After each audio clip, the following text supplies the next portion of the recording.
Hello, ladies and gentlemen. John O'Keefe here, present, accounted for 4 o'clock on the PM here in February.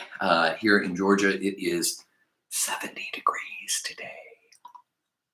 It's amazing out. I am in shorts. I have sunshine coming off the reflection of Miss Rainey's car. I have sweat marks from taking a nice long walk out in the sunshine. It's beautiful here. And I know not everybody gets to have it beautiful. I hope if you are here, if you are alive and you are present and you are having a day, that you take a moment and indulge in how pretty it is. Ladies and gentlemen, Jason Reynolds, Look Both Ways. Love this book.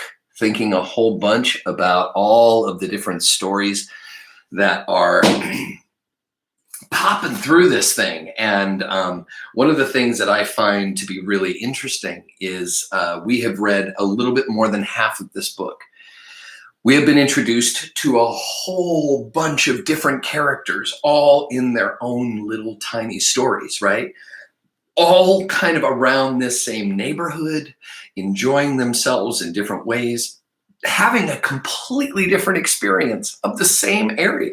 Right? The cool thing is that Jason Reynolds is doing this awesome piece where we are now starting to see some of the other characters kind of pass by in the background, right? Sometimes they are skating through and not getting in trouble, like our boys from yesterday getting busted for climbing on one's back and riding through the classrooms or school like on horseback. The idea of each and every one of these characters having some intermingling, but not deeply embedded in each person's story is kind of like how life is, right? I mean, you imagine every kid that you happen to walk by on the way to school, or the kid who sits in front of you in the bus, or that person that you're looking at like during a red light and you're happening to take a look next to you and you're just seeing them. Maybe they're in a good mood, maybe they're in the bad mood, maybe they make a funny face, maybe somebody hollers at you. You have no idea where they were 2 minutes before that. You don't know where they are a minute later, and you probably won't think about them a whole lot, unless, of course, they make a mark, right?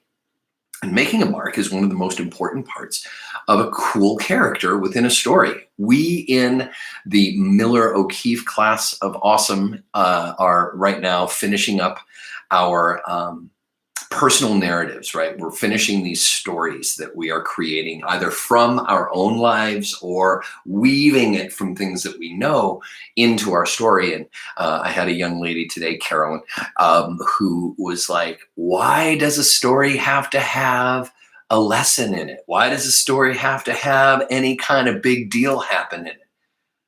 And all I had to do was say, have you ever read a boring story? And she's like, yeah. And I'm like, what was the problem with it? Well, the character was stupid, or whatever was happening wasn't very important, or it just kind of was flat, as my man Miles says. You know what I mean? And so the idea of a story having an arc, like moving, that those characters have a reason for being there, that they go on a journey as they travel through the story. Something happens to them. Either something is planted at the beginning or throughout, something becomes kind of disclosed, right? Uncovered, discovered. And then something happens at the end, like yesterday. What an incredible story of these two kids, one really big, one really small. They have this walk, they have this secret handshake, but you never get to find out what that handshake is until the very end of the story. And what did it mean? It meant they're brothers. The problem was their brothers weren't around anymore. Their brothers had made bad choices and had gotten themselves into some trouble, right? And had to learn a tough lesson. But these guys came together and they had a connection and they called each other brother. And so there is a reason why things happen like that. You ever been in a classroom and you know somebody maybe in first grade or second grade, and then all of a sudden they happen to be in your fourth grade class and you become best friends? That's what I'm talking about. Like, there are reasons why people come into people's lives, like why we're here, right? Why we're reading this book right now. why Miss Rainey came into my life, why Mag showed up in my world, right? Like, I've got amazing stories about why certain people are in my life, right? And so when I read this and I start seeing like certain characters like showing up in different pieces of the story, I have a feeling like, oh, it's going to happen. It's got like that Pia girl on the skateboard, like, is going to have a connection with that Steve. Was it his name, Steve? The kid who, like, the private school kid who was getting picked on by that guy, Marcus. Can't stand him, but yet I remember who he is. Anyway, so ladies and gentlemen, today we are going to show up on a place called Nestle Street. Nestle Street. And you know how I like to do this. I'm seeing a dog without somebody holding on to a leash. I'm seeing a runaway. Or somebody running away from that dog, and a football. I see a car in the background. That has not been something that has seemed to be there. And let's find out what goes on. Jason Reynolds, Look Both Ways, Nestle Street. We are continuing on. Have no idea where we're going right now. So grab yourself a little bit of an enjoyment, a little bit of a comfort spot, maybe even your little notebook, and start sketching away. And let's see. Okay, any connections? Satchmo's master plan. All right, all I'm going to say is I've got a little background knowledge on a dude named Satchmo. You know? Well, you should look him up. I'm not going to give you everything, but I'll give you a couple hints. Trumpet player, New Orleans, really important. Wake up the world. Satchmo. Let's find out if there's any connection to a jazz player from New Orleans. Maybe you'll figure it out while we're reading. Ladies and gentlemen, welcome. Satchmo's master plan. Today, after school, Satchmo Jenkins worked out a master plan to save his life. A plan he wished he'd come up with a long, long time ago. It started back when Satchmo was bit. He was 7 years old and the Rottweiler was 32 years old, which was old enough for him to know better. Satchmo had thought, of course. The dog had taken a chunk out of the back of Satchmo's leg, left teeth marks that scarred in the shape of a sad face. It was a freak accident, a moment that no one could have predicted, because Satchmo Jenkins never, ever missed. Whenever a ball was thrown toward him, he was sure to snatch it from the air. He was known for this. But when Clancy had told him to go long and heave the football into the air, Satchmo had tried his absolute best to extend his body, stretched out for it, but it was just beyond him, overthrown. And when the ball hit the ground, it took the worst possible bounce right into Miss Adams' yard, where Brutus, the Rottweiler, lived. Stop. You know what a Rottweiler is? Rottweilers are incredibly beautiful dogs, but they've gotten this really bad, they look really tough. They're black, kind of buff, leathery brown. They got jowls. They're tough. Their eyes are kind of dark like this. Like, they are tough looking dogs. A Rottweiler is not going to be a very kind dog. Brutus, a name like Brutus, that sounds like a bully right there.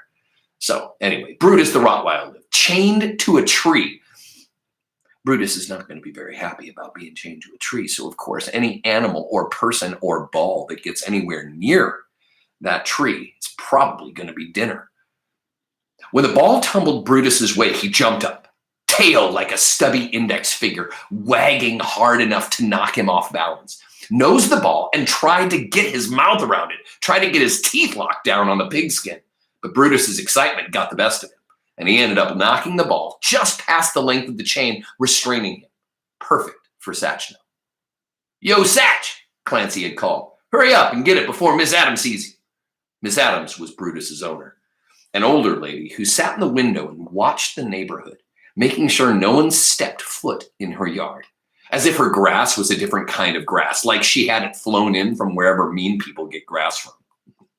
Sometimes she'd have the window wide open, even when it was freezing cold, and she'd just be sitting there looking, the bottom of her mouth sagging from the tobacco she always had stuffed down in her lip. Sometimes she spit black juice loogies halfway across the yard, clean, pellet-sized ones, like shooting bullets out of her mouth. Other times, she'd spit in a jar. The rumor was she'd mix that tobacco with slime with Brutus's food. The rumor was she'd mix that tobacco slime with Brutus's food, make him extra mean, make sure anyone that came into her yard knew that they were dealing with a beast who could only be held by a big bull chain wrapped around a fat trunked tree. Man, that was a good one. Held by a big bull chain wrapped around a fat trunk tree. Thank you, Jason Reynolds. And when she saw Satchmo, instead of doing the old lady wave and, "Hey, how's your mother?" like some of the other grown-ups in the neighborhood, Miss Adams just nodded slightly. Satchmo had always imagined the inside of her house was like an old boxing gym, that it was bare and cold and smoky, heavy bags hanging from the ceiling that Miss Adams gave bare-knuckle jabs and right hooks to. Maybe she even kicked them, kneed them, some elbows now and then. Sometimes Satchmo even thought that maybe he had it all wrong, that maybe Brutus wasn't Miss Adams' guard dog, but instead she was Brutus's guard lady. She was there to protect the dog, to bite anyone who tried to get close to him with those black-stained tobacco teeth. Satchmo had looked to see if Miss Adams was sitting in the window, then glanced back at Clancy, who shook his head no, as in, no, she ain't there. As in, yes, you should do this. As in, hurry up. So Satchmo tipped off the street and onto the sidewalk, then off the sidewalk and into the yard of Brutus Adams, a basketball-headed Rottweiler, black with a heart of brown around his mouth. "Hey there, Brutus," Satchmo whispered. "Hey there, Brutus," Satchmo whispered, creeping toward the football. There was nothing to fear, because the ball was far enough away from the dog that there was no way Brutus could get to him. But with each step, Brutus's tail would wag harder and harder, wagging like yes, yes, yes, and no, no, no at the same time, wagging like, "I'm happy to see you, and I want to play, but we play different games. You never miss, me either," wagging like... Satchmo picked up the ball, wiped the slobber on his jeans. Finders keepers. He held the ball up, a sign of victory for Clancy to see. Clancy put his hands in the air as if Satchmo had just retrieved a fumble. Victory.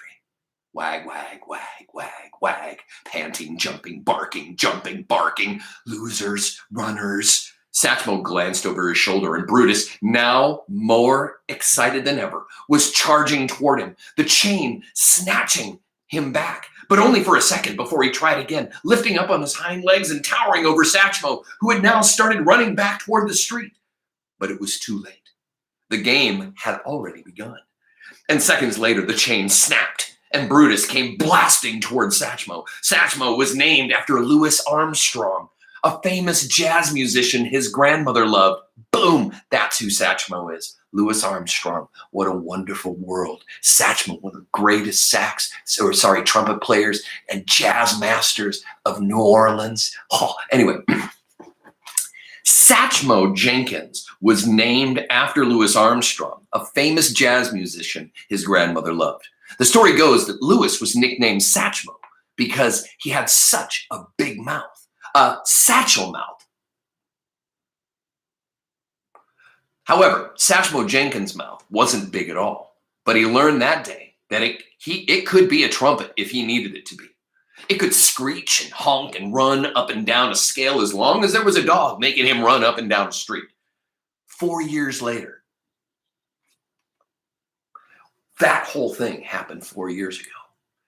That whole thing is the moment when Brutus must have made the scar on the back of his leg.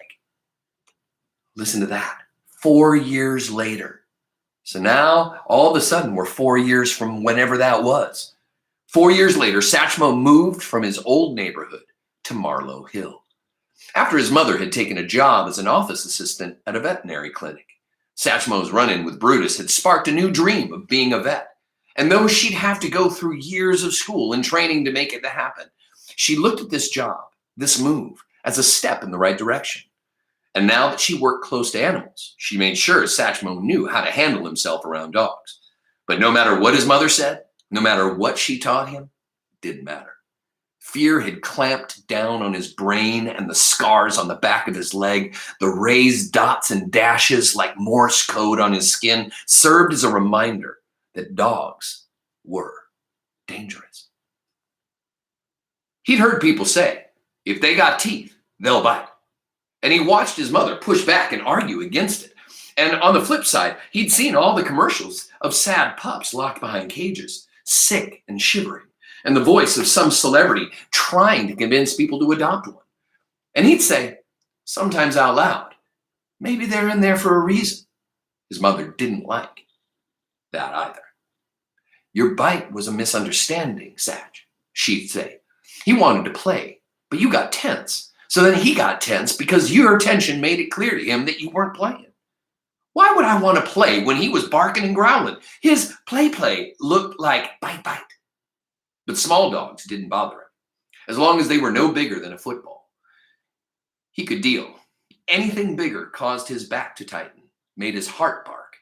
Thankfully, since living in Marlow Hill, his walks home had been dogless. Until yesterday. Yesterday, he was walking down Nestle Street when he passed Mr. Jerry's house and saw something out of the corner of his eye.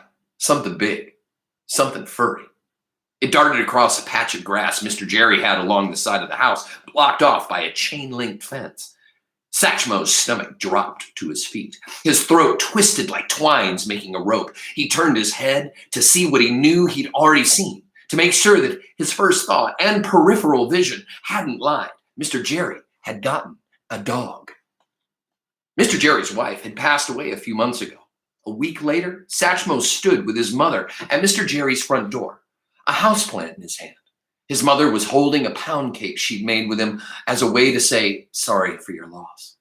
And Satchmo wished the pound cake was enough that his mother didn't have to keep talking and suggest Mr. Jerry get a dog, adopt one from a shelter. Pound cake. Not a dog from the pound, Satchmo thought. Squiggle writing. You know that? You remember that? Look at. I want to show you that. Look at that. See how there's, see that right up here? Not a dog from the pound. Satchmo thought. So you see that squiggle? I just had a really good conversation with my friend. Hey, are you here? Harper, are you here? I had a really good talk with Harper about seeing what it looks like when somebody's thinking in their writing. And that's what it looks like. So he thought. So that's what squiggle lighting can often mean. Pound cake. Not a dog from the pound, Satchmo thought. Lose a life, save another, his mother said to Jerry sweetly. To take mine, Satchmo thought. Mr. Jerry said, no, said he wasn't ready. Guess he was ready now, and not for a small one, not for a furry football, but for a big husky thing that looked like it was a mixed. Some German Shepherd, some Labrador, some Rottweiler, some monster that Satchmo was sure there or not, but decided it was so. That was all he needed to see us start devising a plan and an escape route to save his life. That's right. That's how this whole thing started. He was going to make a plan to save his life. That's right. We went back in time, heard the story of why he got scared. Now we're in the modern day. All of a sudden, his neighbor gets a dog, and now he's got to come up with a plan to save his life. Got it. Now look at the blank right between what I just said. Right there, escape routes, right, to save his life. And then look at that gap. Today. So we went from yesterday. Where is yesterday? Is yesterday up there? Yeah, yesterday. And then we have this, right? So we've got a break. Today, after school, Satchmo Jenkins left his last class of the day, math, and headed to his locker in a haze. He opened it, swapped out books, and stuck his head in his locker for a moment to take a few deep breaths to get himself together. This walk home was going to be a big one that he hoped wouldn't result in him adding a smiley-faced scar on his other leg. It's funny, he's got a frown on one leg, smiley face on the other. He becomes the theater, right? Pretty cool.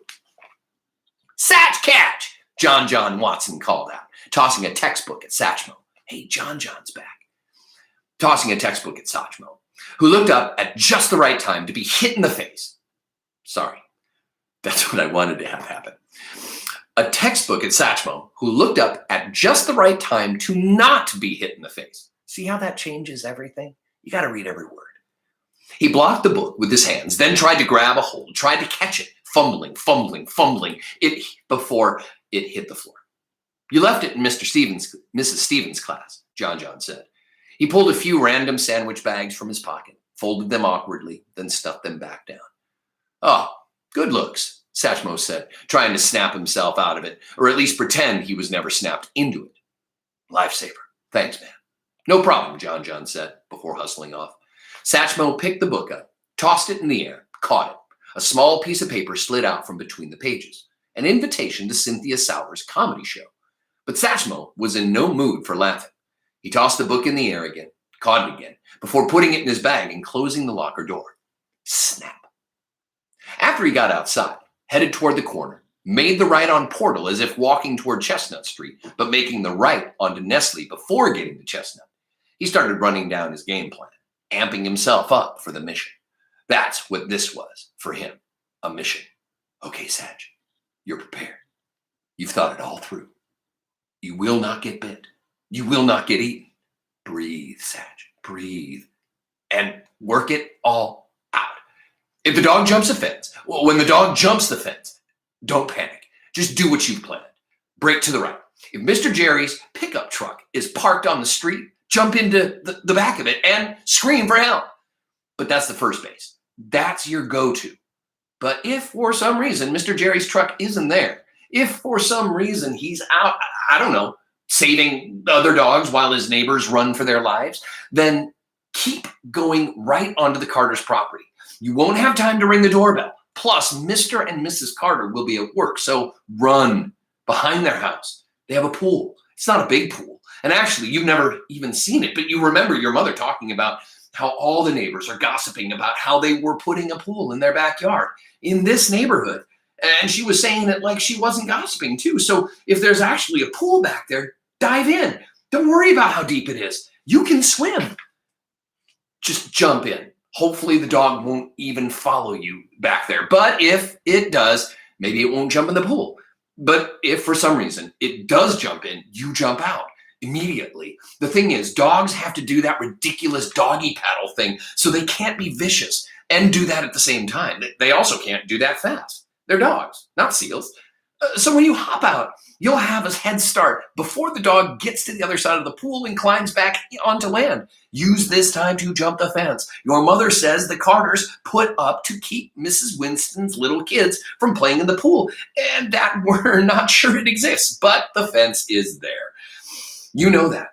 It's not too high, but get a running start because you're going to be soaking wet. If you still can't get over it, then quickly as possible, take off your shirt and pants and shoes and try again. Sure, you need your clothes, but you need your life more. Your mother will understand, and you'll get over the embarrassment of being outside in your underwear. Once you're over the fence, you should be safe because the dog should be too tired from all the swimming to jump over the fence, but it's going to try. And while it's trying, you better be booking it back to the street and home. But if for some reason, when you get back to the street, the dog is there waiting for you, man, you might be dead. No. But if for some reason the dog is there waiting for you, break off and jump on that old car that's been sitting in front of Sidani's house. After Sidani had his car stolen a few years ago, he only ever buys old crappy cars, and then he can't get it working. So he won't mind if you jump on the hood, and if the dog jumps on the hood with you, climb to the roof. The dog should slip on the windshield some, but you don't count on that. While he's slipping and sliding, jump off the car and see if it's unlocked. Sidani never locks the doors of those cars because he knows if they're impossible to start and therefore impossible to steal, if it's open, jump in, close the door. Oh my gosh, this is the biggest thinking process of all. I wonder how many steps he's actually taken. This is a safe place because you don't need to turn the car on to roll the windows down. You will have the old kind of window roll downer. Crack the window, scream until help comes. But if for some reason the door is locked, pull the sausage patties you saved from this morning's breakfast out and fling them like Frisbees. If the dog doesn't go for them, though, really, who wouldn't go for those? Then you'll have to break out your roots, your zigs, your zags. Just like the back when you and Clancy pretended to be in the Super Bowl. Him, the quarterback, you, the wide receiver. Where do you think Clancy is? What do you think he's doing right now? Throwing Hail Marys? Running the opposite way? Not helping his teammates? Why did he choose Brutus? Why did he tackle him? If he would have tackled him, you would have barked at it, growled at it, so it knew that what it felt like. Not important right now. What's important is making sure you have your zigs and zags ready. Be prepared to cut left, cut right, stutter, and juke, stagger, jerk. He has 4 legs. You have 2. There's no way the dog will be able to keep up, right? Or maybe the more legs, the better. Who knows? But do it anyway. Zig and zag all the way home. When you get to your house, run around to the side door that you left unlocked this morning, knowing your mother would kill you if she knew you left the door unlocked because y'all don't have a guard dog or an alarm system. If for some reason, some strange reason, that slide door is locked, well, Satchmo, you'll just have to pray for a miracle. Distraction. Something crazy. Like a school bus falling from the sky. This is what Satchmo told himself. All of that. What he was ready to execute the master plan to save his life. As he approached Mr. Jerry's house, Satchmo had purposely walked on the other side of the street to give himself a little bit of an advantage. No need to bait the beast. As he slinked past Mr. Jerry's front door, coming up on the side yard, Satchmo's backbone became rawhide. His stomach a squishy chew toy, his palms wet, but his fingers dry like dog treats. When he heard the bark, well, not really a bark, but the gruff voice of an old man. Satch! Satch! Mr. Jerry was calling out for him. He was kneeling behind the fence, rubbing the dog's head, its tongue slapping the old man's cheek. No bite, bite. Love, love. Satch! Come here, Mr. Jerry said, his face a touchdown dance all its own. I want to introduce you to my friend.